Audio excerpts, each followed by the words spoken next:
Vogel, 16th of March, 1944.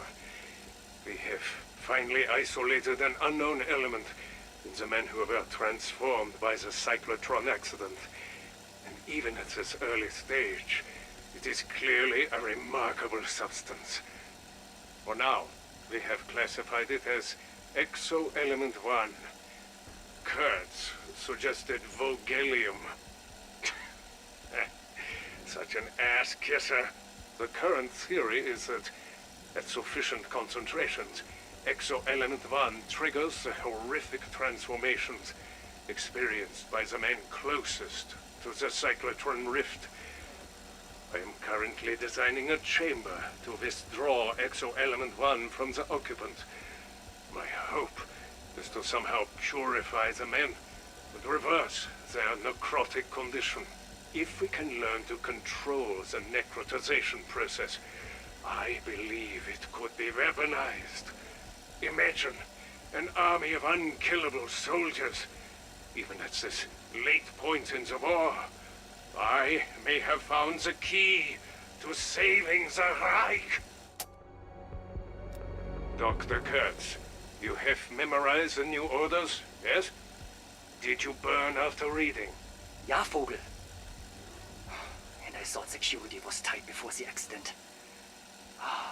Do you think we can actually accomplish what the Reichstag is asking for? I would not have suggested it if I did not think it achievable. But let us guard against overconfidence. If we do not deliver, they will find someone who can. And I am not about to give up control of this discovery. All we need is to send through a few volunteers to measure the specific relativistic differential. Volunteers? Would you take on such a task? Mind your words, Dr. Kurtz. I would hate for someone to question your commitment. You are recording this. What we do now will ensure the Chancellor's dream of a 1,000-year Reich. There must be a record.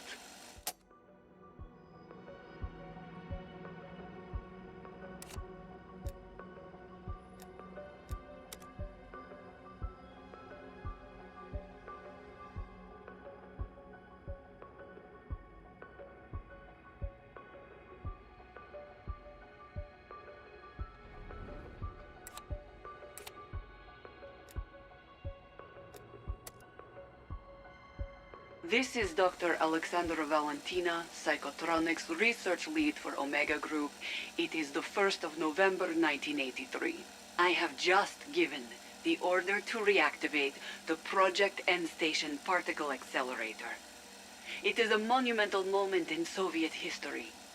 Some, including myself, might even call it a turning point. 2 officers have volunteered for the task. Their courage and sacrifice represent the pinnacle of Soviet strength. Their names will be echoed through Lubyanka's halls. They will be remembered as heroes. It has all happened so quickly. 4 months of research, testing, planning, and staging. I must thank Chairman Chebrikov, Chairman Andropov, and the rest of the Politburo. Without their support, Operation Undertaker would not have been possible. With the cyclotron's reactivation, not only will we reopen the dimensional gate first discovered by the Germans 40 years ago, but also additional dimensional gates around the globe. With these new gateways opened, we will proceed to Phase 2 and begin the real work. Research of this new dimension and the development of new technologies. These technologies will be critical to our future. It is the turning point that will put us well ahead of our enemies in the West. We were the first. We are the last. Personal log. Dr. William Peck, November 3rd, 1983. Operation Undertaker has been declared a resounding success. Intel has reported in from around the globe. We have confirmed the existence of multiple dimensional gates. To the surprise of many, including myself, it appears Dr. Valentina's hypothesis was correct. In fact, her results have surpassed expectations. Credit where credit is due. But now we are on to phase 2, where my expertise comes into play. I received a report that a live specimen has already been acquired and transported to my facility for analysis. The organisms of this other world are unlike anything I've seen. There is so much we can learn from them. It's not just the creatures. It's these crystalline growths. The Colonel wants weapons? Why stop there? We can do so much more.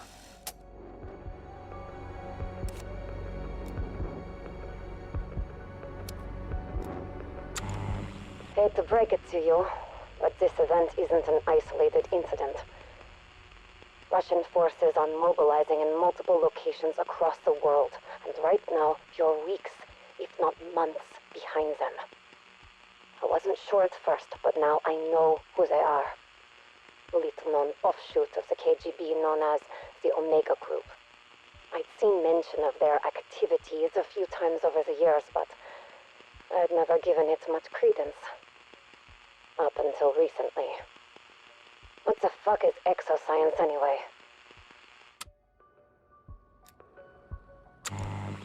So right now, I'm looking at the big bad Russian boogeyman that we know as Omega. Then, on the other side, there's you. A CIA-backed department known as Requiem. You know much about them? Or do you just follow orders? I suspect the latter, and I thank you for your service. This isn't me ragging on your operation. God knows me and Weaver got a history and a whole lot in common. But there's always the question, the worry, of divided loyalties. Weaver's half Russian, I'm German. Who are you fighting in World War II? You sure you know who the enemy is now? This is a new landscape. None of this is what any of us are used to. I'm going to do my part while you do yours. I think there's a lot more to this than we know.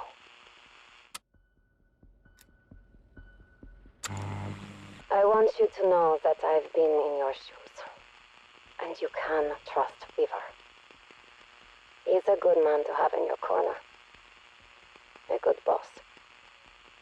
Back in the 70s, West Germany was a major investor and supplier to Iran. In exchange for oil and gas, we propped up their steel industry and aided their nuclear power program. I was there in '79 when the revolution kicked off. Western intelligence agencies coordinated with the CIA to ensure the Shah's safe extraction to the US. But a lot of diplomats and citizens weren't so lucky. Me included. If it wasn't for Weaver's intervention and willingness to go off the books, I'd be a forgotten memory by now. Trust him. Trust me. For now, I'm going to have to go dark. I'm en route to meet a contact in Southeast Asia. He says he knows exactly what Omega Group is planning.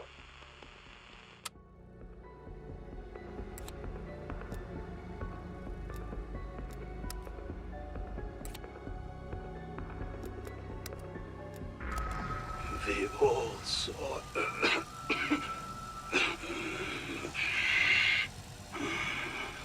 We thought this mission would be quick. The plan came straight from the top.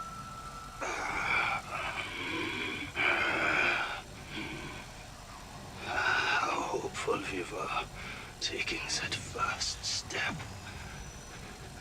Victory was ours. But we spent our bullets long ago, and this place has changed us. I am not the man I was. I am not a man at all. I am just So very tired.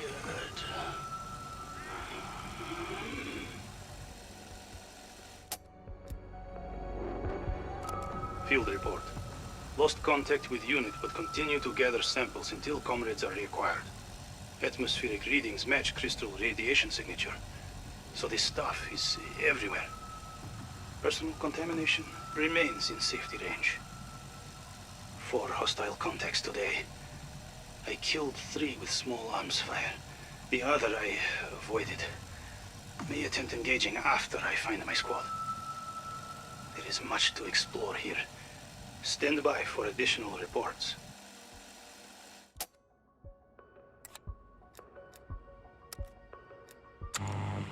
It was supposed to be over quickly, in and out.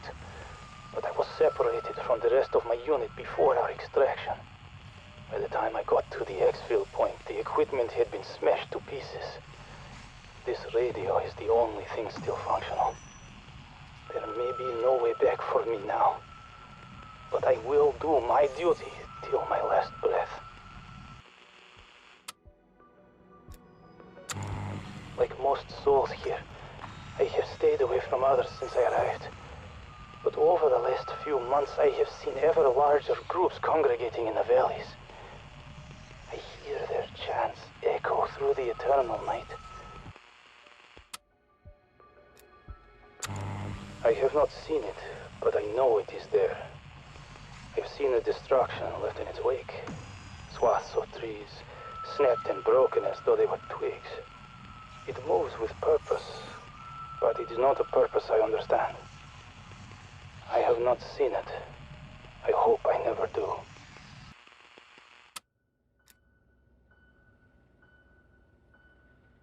I met an old comrade this morning. His unit were among the first of our soldiers to pass through to this world. I fear he has lost his mind, as he mostly rambled incoherently, speaking words I could not understand. From the little I could make out, he claims to have been here for many months. This is not possible. He deployed only 1 week before I did.